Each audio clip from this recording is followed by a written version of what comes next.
Buscai primeiro o reino de Deus e a sua justiça, e tudo mais vos será acrescentado. O que essa ordem, tão conhecida por todos nós, tem a nos ensinar no combate à ansiedade. Eu sou o Juan Diego, essa é a Missão Guadalupe, e eu peço a Nossa Senhora que ela abra os caminhos do céu, para que Deus fale com você nesse vídeo.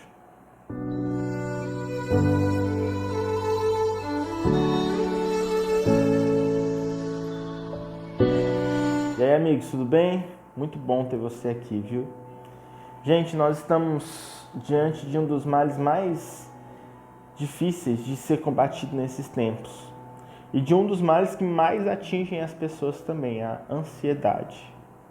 Quero começar esse vídeo dizendo que eu não tenho pretensão de ensinar nada para você que talvez um médico possa te passar, ou até mesmo um bom diretor espiritual. O meu intuito com esse vídeo é refletir e tentar de uma maneira prática te ajudar a encontrar mecanismos para que você possa iniciar um bom combate contra a ansiedade. E vamos falar a verdade aqui entre nós, que atira a primeira pedra, né? Quem nesses tempos de pandemia não teve aí picos de ansiedade. Não foram nenhuma nem duas pessoas. Eu conversava com uma amiga minha de caminhada que tem uma farmácia e ela dizia que tinha aumentado em 150% a 200% o número de venda de remédios controlados.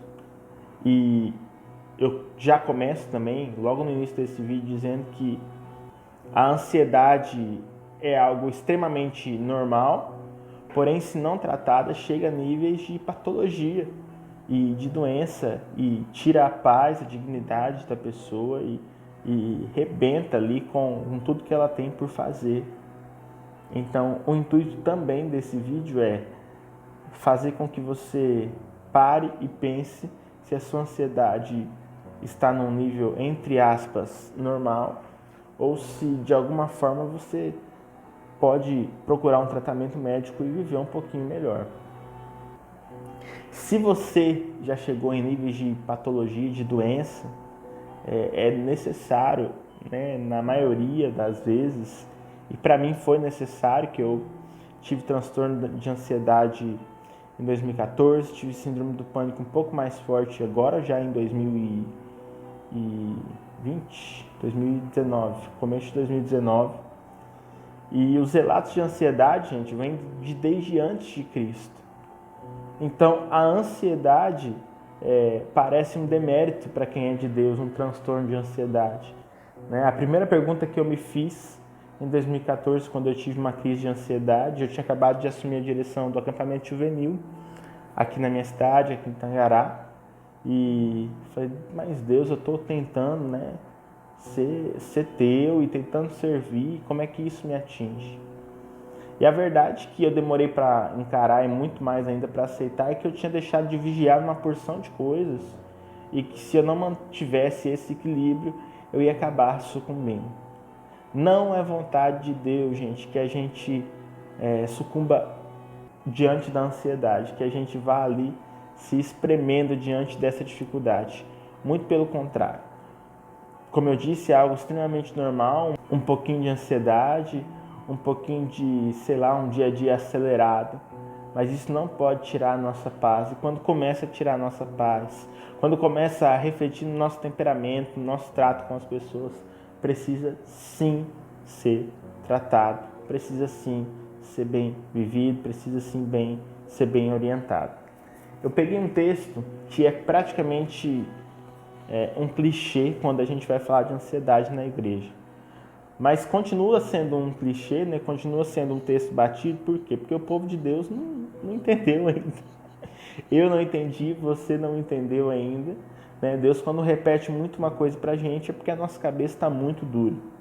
Então eu quero repetir para você mais uma vez esse texto que está lá em Mateus 6, no versículo 33, e o 34, que eu digo que é o mais clichê para se lidar e para se falar sobre ansiedade.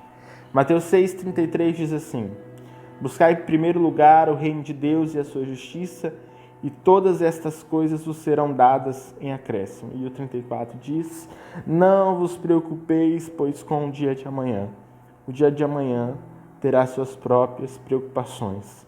A cada dia basta o seu cuidado. Palavra da salvação. Glória a vós, Senhor.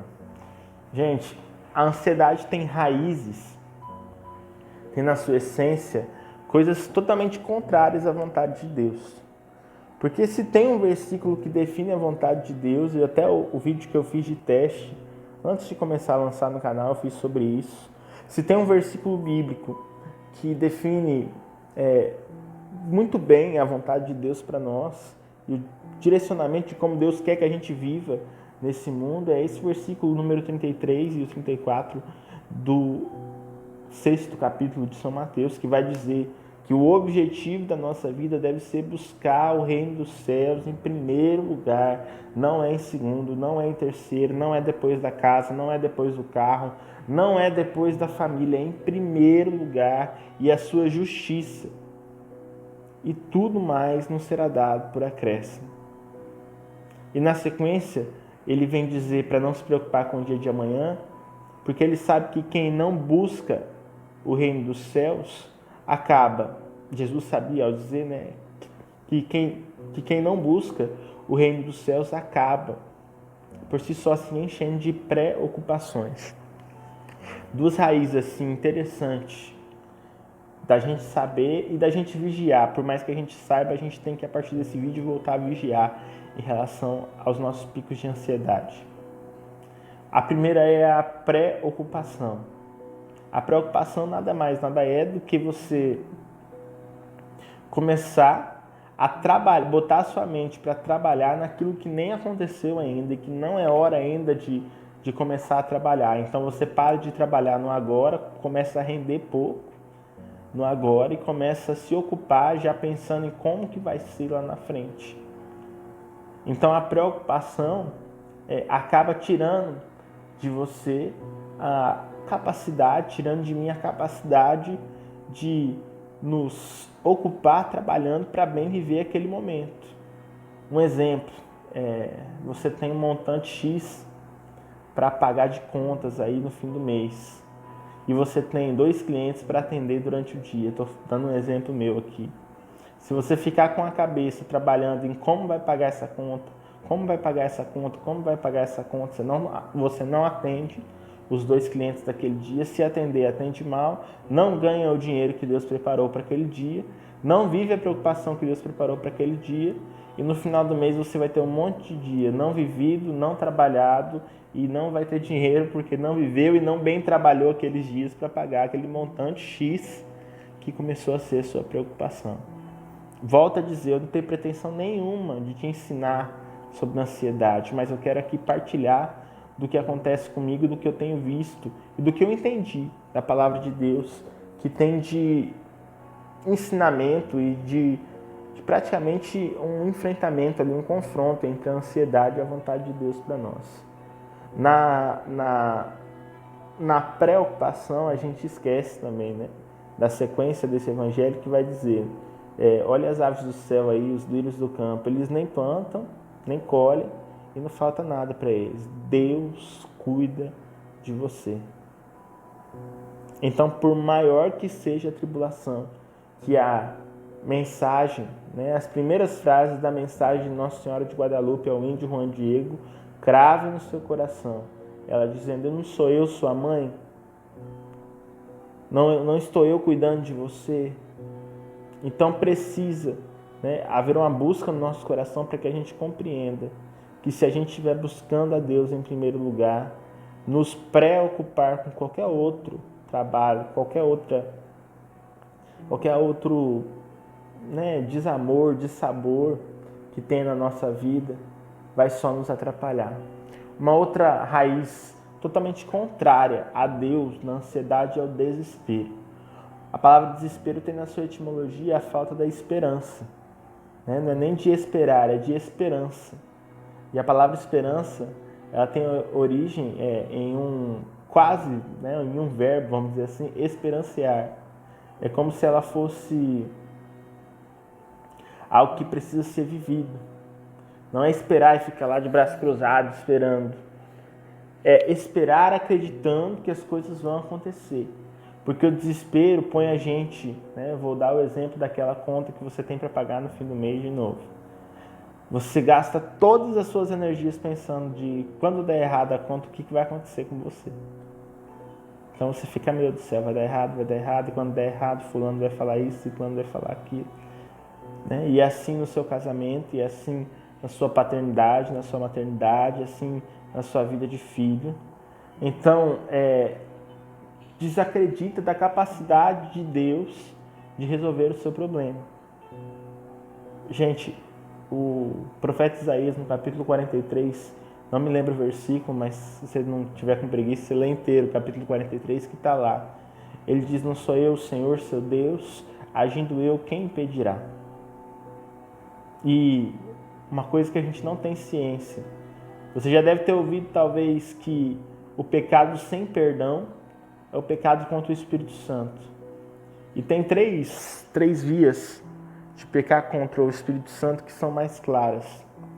Uma delas é a blasfêmia, mas uma delas, e outro dia a gente faz um vídeo só sobre isso, é desacreditar que Deus pode resolver o seu problema, tocar a sua vida, a sua história. Grave isso, né? É grave demais. Porque quando você não acredita que Deus pode fazer, você comete o pecado contra o Espírito Santo. Então, você comete ali o pecado sem perdão que foi dito na palavra. Então, a partir de hoje, você precisa, em todas as vezes que você ver uma situação que parece sem saída, lembrar que isso é pecado diante de Deus.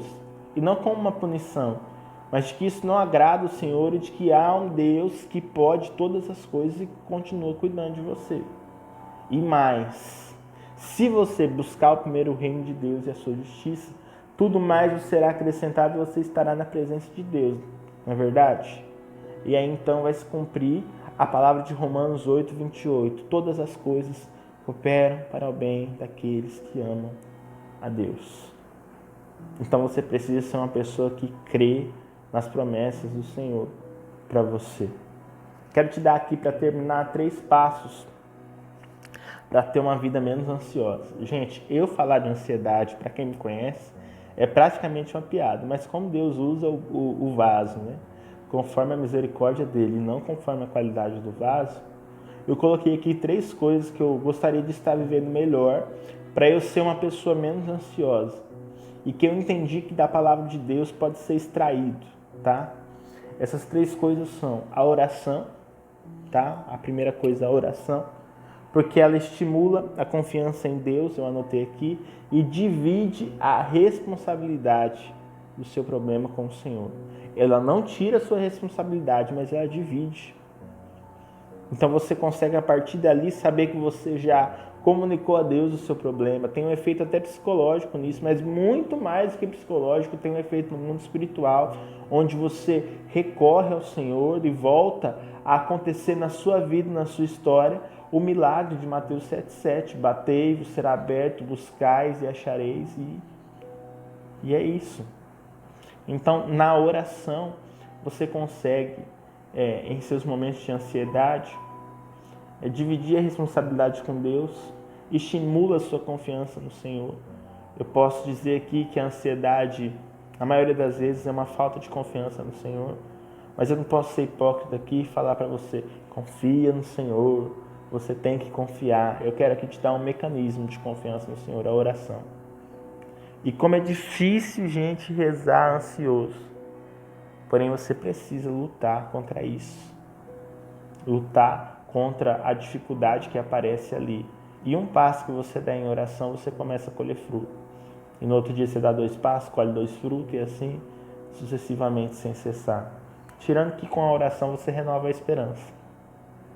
E então você combate uma das raízes contrárias à vontade de Deus que eu falei ali. Uma outra coisa, essa é bem prática mesmo. Esse é o segundo passo. Primeiro, segundo. Um segundo passo concreto para você ter uma vida menos ansiosa. A organização.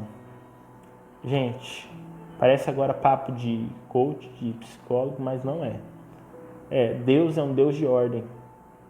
Quando eu digo de ordem, não é de mandar. Ele é um Deus organizado.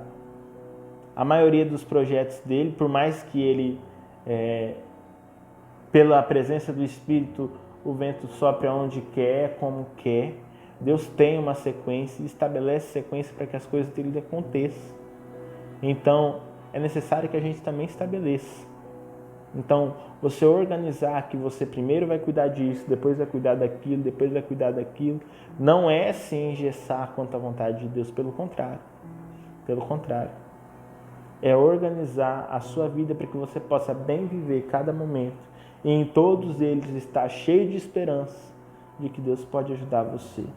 E por fim, gente, eu aprendi mês passado, eu tive que fazer uma viagem até Campo Grande com o Danilo, meu irmão. Fomos lá para um problema de saúde de um parente e estava na casa da minha avó, todo mundo de máscara, distante, né? Grupo de risco. Minha avó é minha madrinha de batismo também. E ela me ensinou muita coisa para minha família. E eu poderia ter aprendido muito mais com ela, mas a parte que eu mais convivi com ela da minha vida, eu nem de igreja eu gostava.